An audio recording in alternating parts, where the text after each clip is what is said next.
네, 반갑습니다. 독거투자일지입니다. 진짜 오랜만에 인사드리는데요. 한 2주 만에 인사드리죠. 그 사이에 이제 저는 이제 쪽 광안리로 이사 왔고요. 이 바다 풍경이 좀 보이실지 모르겠어요. 살짝 좀 안 보이는 게 좀 아쉬운데, 네. 뒤가 좀 밝다 보니까 밤에 하면은 좀 뒤가 광안대교가 좀 이쁘게 보일 텐데, 예. 하여튼 오늘 역사적인 날입니다. 일단 코스피가 8천 얼마죠? 8,864포인트로 끝났거든요. 마이너스 2.2%인가 뭐 이 정도에서 이제 처음 시작하다가 1.58%로 마무리됐습니다. 거의 3.78% 정도? 그러니까 장중에 그만큼 밀어 올린 거예요. 지금 보니까 이렇게 와 엄청나다 엄청나 진짜. 엄청난 힘을 괴력을 이제 발휘를 했고요. 코스피가 종가에 1.58%밖에 안 올랐다고 에게 이 정도밖에 안 올라서 하실 분들도 계시지만 야 마이너스에서 올라온 겁니다. 대단하다 생각이 들고요. 그리고 장중으로는 제 기억에는 8,930인가 40인가가 장중 최고가였는데 5월달에 5월 26일인가 막 이때쯤이었던 것 같은데 종가로 볼 때는 오늘이 이제 최고입니다. 그래서 이제 불과 이제 얼마죠? 130포인트 정도만 남겼습니다. 9,000P까지. 그래서 야금야금 올라가고 있는 상황이고요. 외국인 매도가 생각보다 오늘 없었어요. 예. 조단위 매도가 쭉 나오다가 오늘은 한 5천억 정도? 그렇게밖에 안 올랐고. 그리고 삼성전자랑 하이닉스 같은 경우에는 3일 연속으로 외국인들이 순 매수를 하고 있는 그런 상황입니다. 그래서 사실 그동안 이제 그 수급이 꼬여왔기 때문에 우리나라 증시가 제대로 물론 더 올라갈 수 있었거든요. 만스피는 지금 이미 달성을 했었다고 봐야 되는데 외국인들이 주구장창 올해 1월부터 한 100조 이상을 팔아왔기 때문에 코스피가 이렇게 지금 아직까지도 9,000P 아래에 있긴 하지만 점점 좀 수급이 좀 개선이 되고 있는 그런 모습이 좀 보이는 것 같고요. 일단 저는 6월 달은 이제 폭등장, 랠리장이라고 말씀드렸고 가장 큰 이유는 이제 7월 달부터 이제 시작되는 이제 실적상 그런 게 가장 크고 그리고 월드컵 시즌이긴 한데 악재가 별로 이렇게 보이진 않아요. 뭐 내일 새벽에 이제 케빈 어시가 그 연주에서 어떤 얘기를 할지 모르긴 하지만 처음 이제 FOMC에서 이야기를 하는데 갑작스럽게 막 금리 인상에 대한 얘기를 막 할 것 같지는 않고 또 전쟁이 끝났기 때문에 그 유가도 지금 정상화가 빠르게 되고 있죠. 제가 계속 말씀드렸던 게 종전되면은 빠르게 내려갈 수밖에 없다. 그런 얘기를 계속 들어왔었고 지금 많은 전문가들이 그런 얘기 했어요.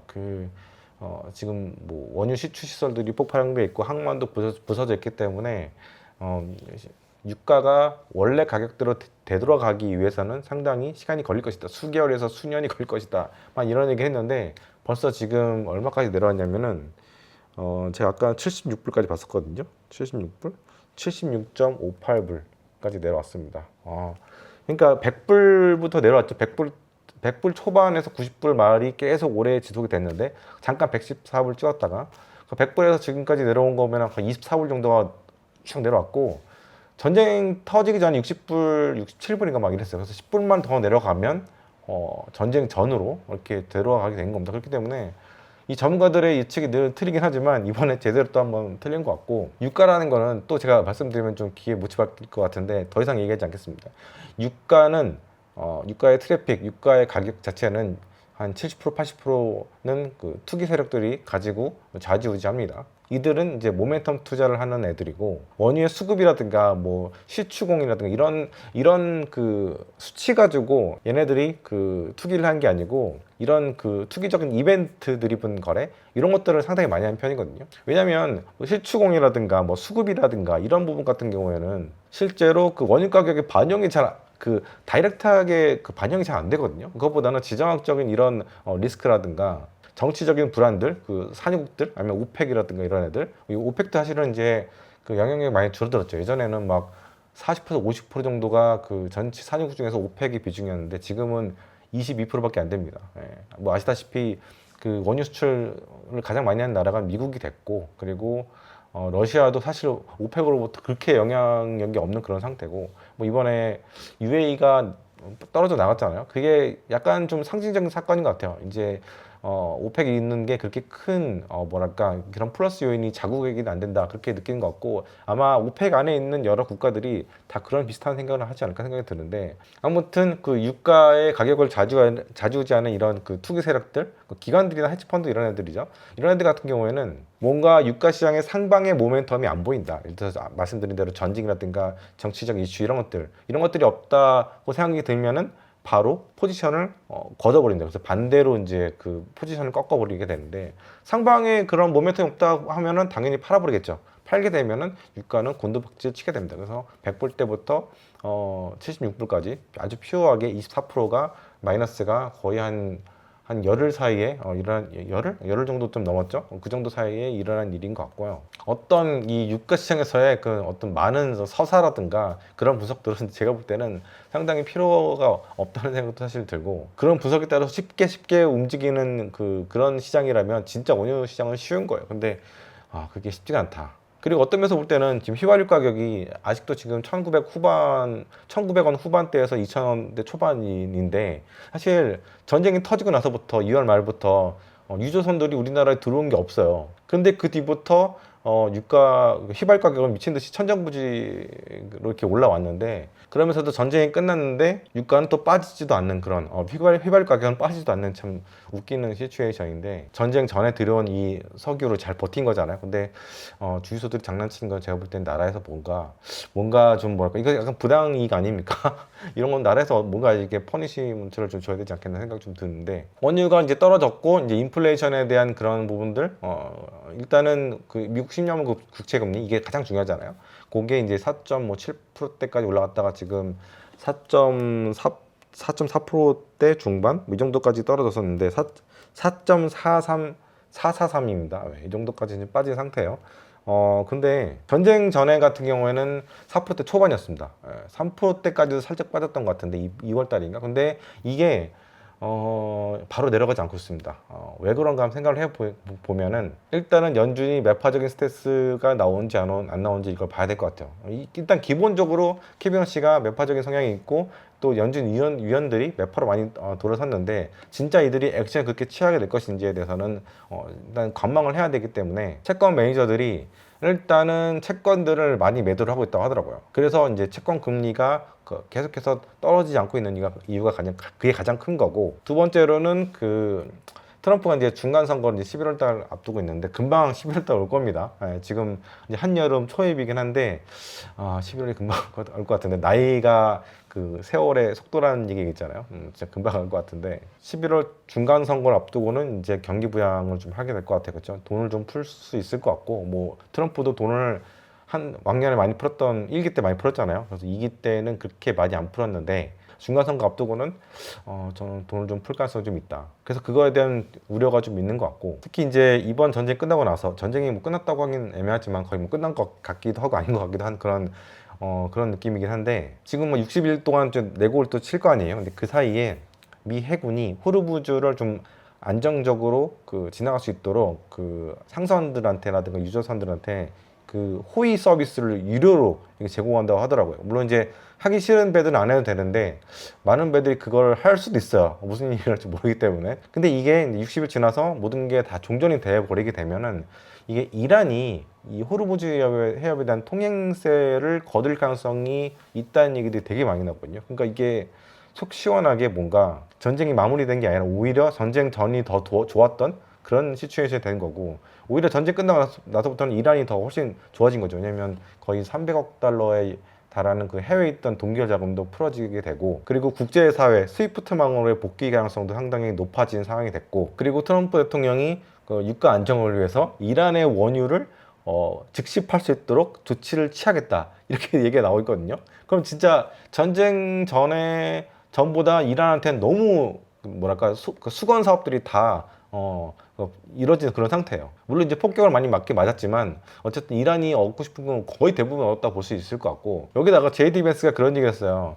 핵시설 타격의 임무는 완전히 우리가 임무 완수를 해버렸다. 근데 이게 좀 어이가 없지 않아요? 핵이 어딘지도 지금 몰라요. 지금 미국은 어디인지 알았으면 타격을 했을 거고, 벙커버스터 한 5대를 다 뻑뻑 터뜨려가지고 갖다 박아가지고 뭔가 원하는 것을 이뤄놨을 텐데 일단 어딘지도 지금 모르는 상태. 그런 상황에서 타격 임무를 왔었다고 하니까 이것도 좀 웃긴 것 같고, 그리고 레짐 체인지에 대해서도 트럼프가 이런 얘기 했어요. 우리는 레짐 체인지를 원한 적이 한 번도 없었다. 이렇게 뭐죠 이거 진짜.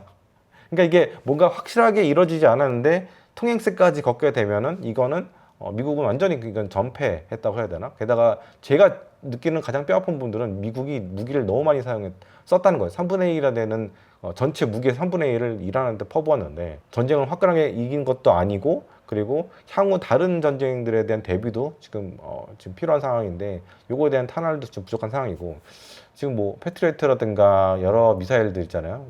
그런 미사일들 제조하는데 거의 1년 정도, 한 개 제조하는데 1년 정도 걸린다고 하더라고요. 이게 어떻게 되나. 진짜 저는 약간 좀 막막한 상황이고, 우리나라에서부터 빠져나간 사들은 이제 돌아갈 가능성이 영영 없다고 봐야 돼요. 뭐 다 만드는데 3년 걸린다. 그랬던 것 같은데, 그렇다 보니까 시장에서는 이렇게 깔끔하게 끝나지 못한 이런 전쟁에 대해서 의구심을 갖고 있는 그런 상황이고, 이렇게 미국이 전 세계를 호령하는 그런 능력이 없는 그런 상황이라면 정말 미국 정부를 신뢰할 수 있는 것인가, 미국의 그 채권을 신뢰할 수 있는 것인가, 그리고 달러에 대한 그런 패권에 대해서도 의구심을 가질 수밖에 없는 거죠. 일단 미국이 군사적으로, 정치적으로, 외교적으로 중동을 압박해서 굴복시키는 그 능력이 없다는 걸 알아버렸으니까, 이게 향후 뭐 러시아라든가 잠재적인 적국들이 약간 그 빌런들이 러시아라든가 이제 중국 쪽일 텐데, 얘들을 제대로 효과적으로 누르지 못한다는 것을 이미 알게 된 거죠. 그래서 지금 제가 보기에는 금리가 시원하게 못 내려오는 이유 중 하나가 바로 그게 아닌가, 그런 생각도 좀 들고요. 한편은 또 그런 것도 있어요. 지금 뭐 경기가 안 좋아질 가능성이 별로 없어요. 지금 뭐 한편에서는 올해 경기가 나빠질 것이다, 뭐 이런 얘기를 하면서 여러 매크로 지표들 이렇게 내세우면서 얘기하는 사람들이 있는데, 지금 보면은 뭐 실업률도 그런 대로 잘 버티고 있고, 이제 그 물가 같은 경우에도 전쟁 끝나고 좀 되돌아오게 되면은 실업률 자체도 자연스럽게 내려올 가능성이 좀 있죠. 그리고 저는 이제 금 가격을 좀 좋게 보거든요. 제가 뭐 금을 사진 않겠지만 금을 좋아하시는 분들은 늘 이제 고민하실 텐데, 제가 전쟁 터지면서도 또 계속 얘기를 들었던 게 금이 괜찮을 거다. 지금 조정이 장기적으로 볼 땐 괜찮을 거라고 제가 말씀드렸었고, 전쟁도 끝났기 때문에 각국 정부들이 이제 금을 더 이상 그럴 이유가 별로 없어요. 왜냐하면 금을 팔았던 가장 이유는 뭐냐? 미국 국채를 팔았던 가장 큰 이유는 뭐냐? 고유가를 위해서 이제 그 유가 보조금 같은 것들을 지원하게 되다 보니까 이제 재원 마련을 위해서 이제 금을 팔고 이제 미 국채를 팔았던 건데, 이제 그런 것들이 어느 정도 이제 해소가 되면은 다시 미국 국채는 모르겠지만 금 같은 경우는 확실히 다시 갈 가능성이 있습니다. 특히 지금 그 중국이 다시 금을 이제 사들이고 있거든요. 그래서 그런 측면을 보면은 금 가격은 다시 반등을 천천히 서서히 할 가능성이 있다, 이렇게 보고 있고, 제가 볼 때는 비트코인이 뭐 한때 디지털 금이다 막 이런 얘기 있었는데 그 자리를 어느 정도 좀 잃었다고 저는 보거든요. 그래서 금에 대한 그 뭐랄까 그 자리가 좀 더 공고해지는 그런 느낌이 있고, 약간 코스피가 좀 수급이 꼬여있다가 조금 풀려가는 것처럼 금 같은 경우에도 수급이 꼬였다가 다시 풀려가는 그런 거라고 보시면 될 것 같고, 또 미 달러에 대한 패권 그런 것들이 풀려가는 것들이 자연스럽게 금으로 이렇게, 특히 이제 글로벌 사우스라고 하는 미국의 약간 그 반기를 드는 그런 국가들이 이쪽으로 몰리고 있다, 이렇게 보시면 될 것 같습니다. 그래서 금은 장기 투자하시는 분들한테는 괜찮은 투자처다. 적어도 인플레이션 해지 이상의 것들을 여러분들한테 좀 줄 수 있지 않을까, 그렇게 생각해 봅니다. 스페이스X에 대해서 많은 분들이 궁금해 하실 거예요. 저는 사실은 스페이스X라는 기업이 참 대단한 기업이긴 한데, 투자자 입장에서 볼 때는 조금 성가신 그런 느낌이 있어요. 일단은 저는 그렇게까지 비싼 기업에 대해서 그렇게 흥미가 있는 스타일이 아니고, 그래서 이번에 스페이스X 상장할 때는 저는 뭐 건들지도 않고, 뭐 가끔 뭐 계속 뉴스라든가 이런 정보들 올라오니까 뭐 체크는 했는데, 물론 이제 우주 산업에 있어서 스페이스X를 견제할 수 있는 기업이 하나도 없어요. 뭐 아마존 같은 경우에도 가능성이 좀 있었지만 이번에 발사대가 폭발을 하게 되면서 3년 동안은 발사를 못 해가 되는 진짜 이 경쟁 구도였는데 이게 날아가 버렸잖아요. 그래서 더욱더 지금 스페이스X는 거의 점유율 거의 99%를 차지하는 이런 기업이 돼버렸어요.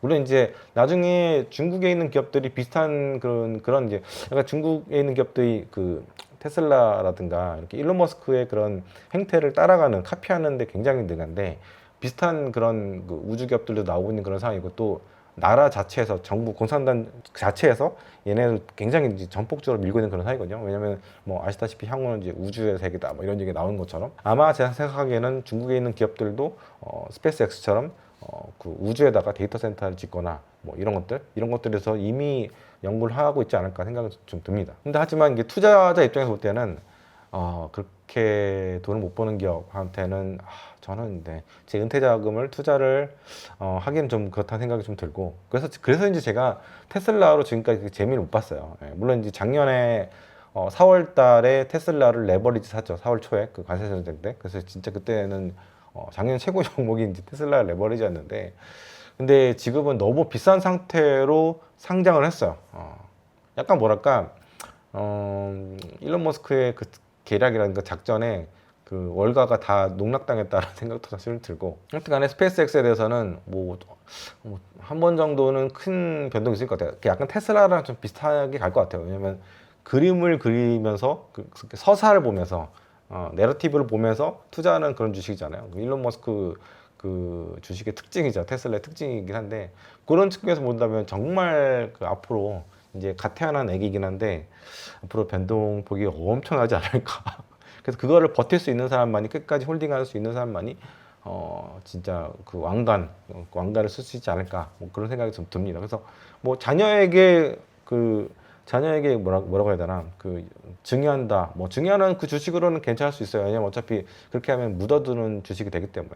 어차피 이제 스페이스X라는 기업이 망할 회사도 아니고 또 나사로부터 많은 그런 뭐랄까 일거리들을 많이 가져갔거든요. 왜냐면 미국 정부가 재정 적자가 너무 심해지면서 나사에 있던 수많은 그런 뭐라고 해야 되나 연구라든가 여러 가지 기술들 이런 것들 비즈니스 사업들을 민간 기업들한테 많이 인양을 했거든요. 그 스페이스X한테도 주고 그 아마존의 그쪽한테도 주고 여기저기 나눠줬는데 제대로 살아남고 제대로 이제 그 영업을 하는 기업은 여기 스페이스X밖에 없죠. 그렇기 때문에 얘가 망하게 되면은 그 미국의 우주 산업은 쏠딱 망하는 거죠. 왜냐면 나사는 거의 이제 그냥 비영리 기구, 그냥 팹이 아니라 랩이죠, 랩 같은 그런 상황이 된 상황이기 때문에 절대로 스페이스를 망하게 하지 않습니다. 그렇기 때문에 아주 초장기로 5년, 10년 쭉 가져가는 종목으로 스페이스X를 사는 건 저는 괜찮다고 보는데 변동성의 대부분의 개미들은 많이 망가지기 때문에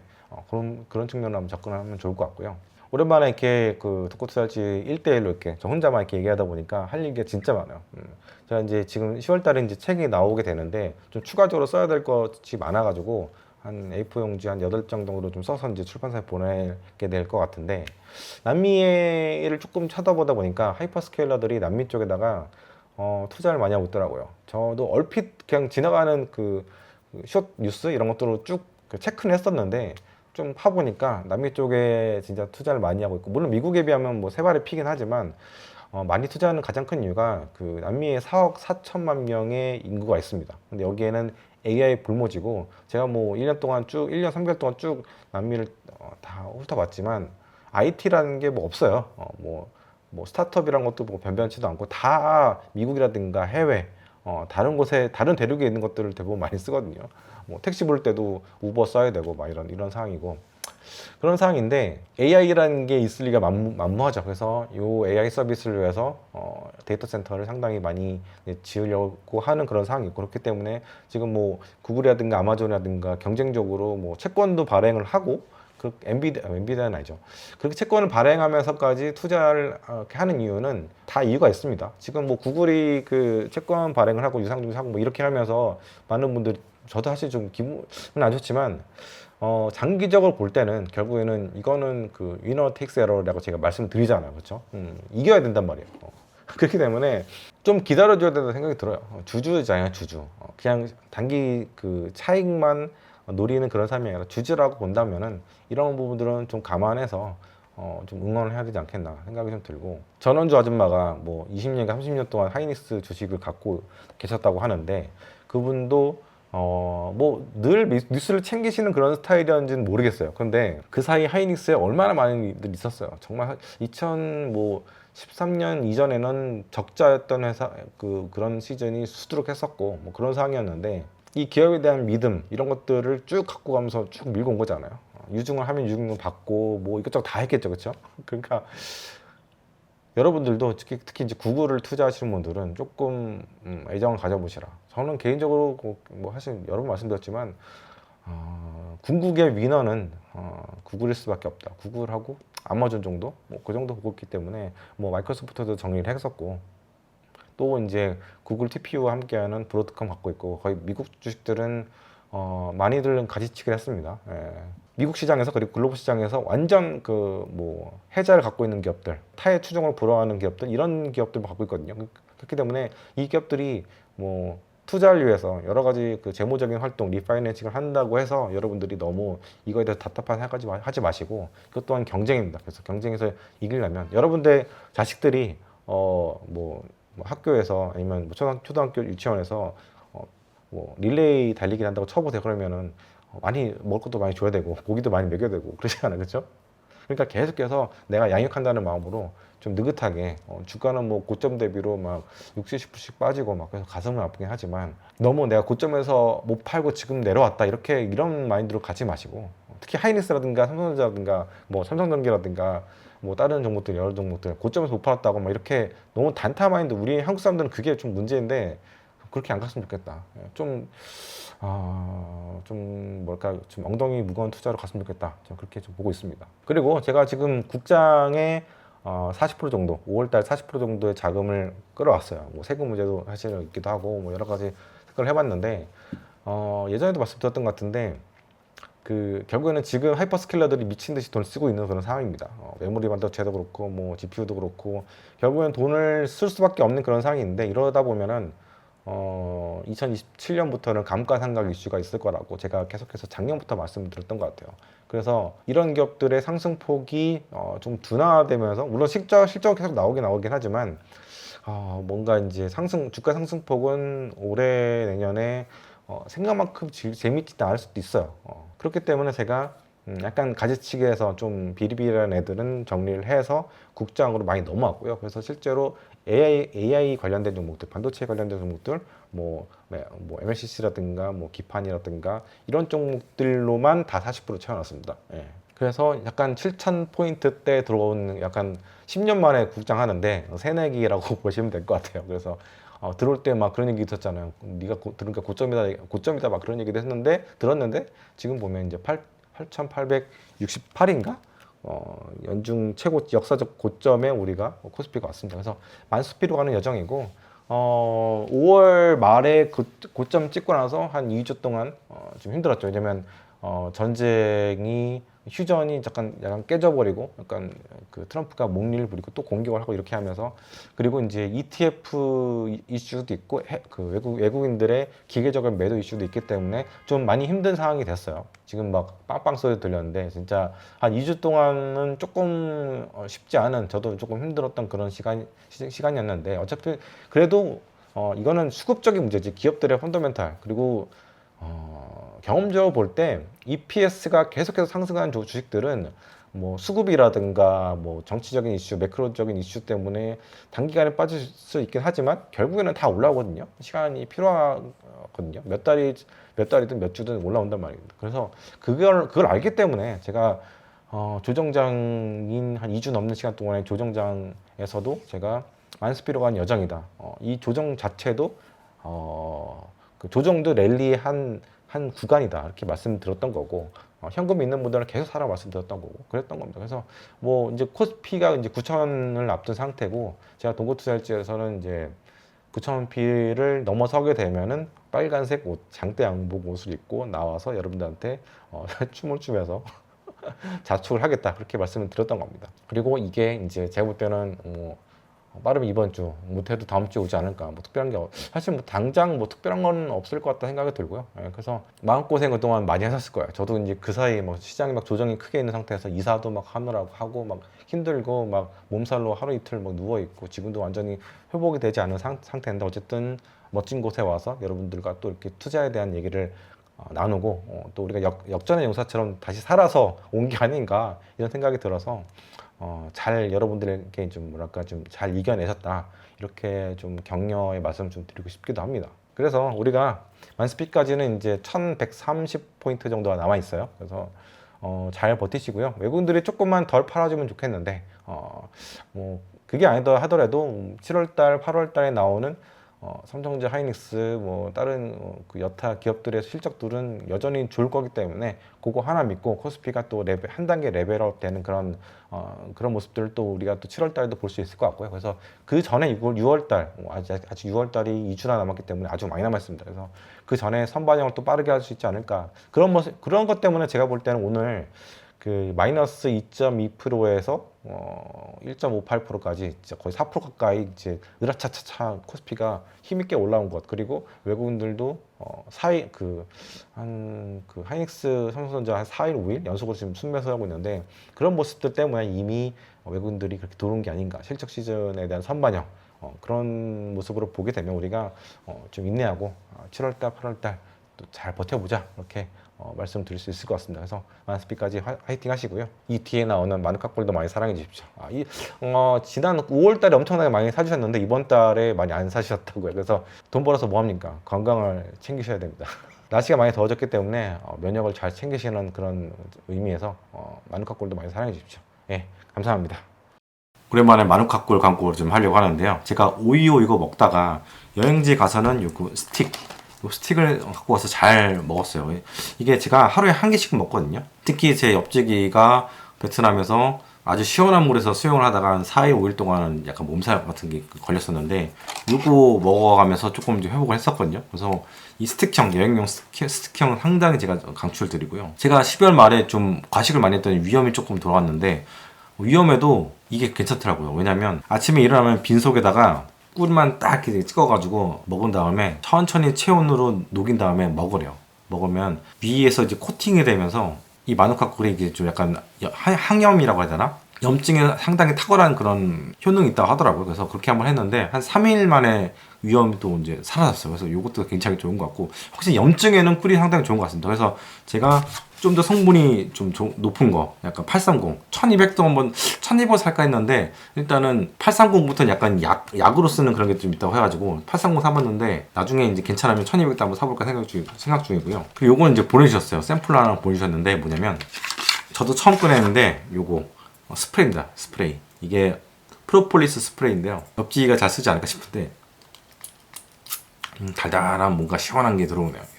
감기 요즘에 이제 한국 오니까 진짜 건조하고 춥고 이런데 감기 걸리시는 분들 많잖아요. 목도 안 좋고. 이거 한번 뿌려서 써보시면 상당히 좋을 것 같습니다. 아무쪼록 추운 겨울 잘 보내시고요. 저는 또 다음 영상에서 찾아뵙도록 하겠습니다. 네, 감사합니다.